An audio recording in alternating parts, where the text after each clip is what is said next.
సిద్దిపేట జిల్లా హుస్నాబాద్ పాలిటెక్నిక్ కళాశాల ఆవరణలో విద్యార్థులు వినూత్న నిరసన తెలిపారు. రాష్ట్ర ప్రభుత్వం టెక్నికల్ ఎడ్యుకేషన్ ను శక్తి శాఖలో విలీనం చేయవద్దంటూ మానవహారంగా ఏర్పడి ఆందోళన వ్యక్తం చేశారు. శక్తి శాఖ ఏర్పాటు చేసి అందులో ఐటీఐ, పాలిటెక్నిక్ డిపార్ట్మెంట్లను విలీనం చేయడంతో తమకు ఎలాంటి ఉపయోగం లేదని విద్యార్థులు అన్నారు. శక్తి స్కీమ్ కు బదులు పాలిటెక్నిక్ అనంతరం బీటెక్ లో ప్రవేశానికి సీట్ల సంఖ్యను పెంచాలన్నారు. విద్యాశాఖ మంత్రిగా ఉన్న రాష్ట్ర ముఖ్యమంత్రి విలీన ప్రక్రియను ఉపసంహరించుకుని జీవో నెంబర్ 97ను వెనక్కి తీసుకోవాలని డిమాండ్ చేశారు. ఫీజు రియంబర్స్మెంట్ ను పెంచి బకాయిలను విడుదల చేయాలని కోరారు.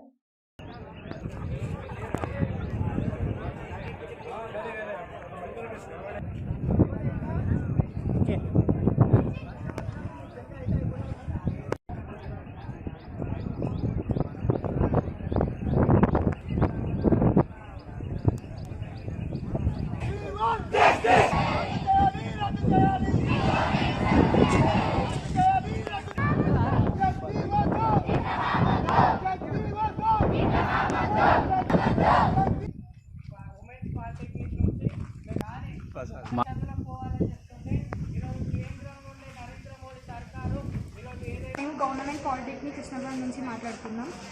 ఏదైతే జియో 97 అనే స్కీమ్ని మీరు ఇంప్లిమెంట్ చేశారో అది మాకు వెంటనే వెనక్కి తీసుకోవాలని కోరుకుంటున్నాం.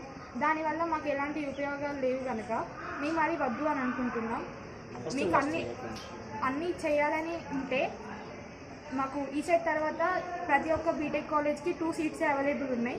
దాన్ని ఒక 6 సీట్స్ అట్లా చేయండి. ఫీ రియంబర్స్మెంట్ని పెంచండి. ఇవన్నీ చేయండి. మాకు ఈ శక్తి స్కీమ్ వల్ల ఎలాంటి ఉపయోగాలు లేవు కనుక మాకు ఈ శక్తి స్కీమ్ అనేది వద్దు.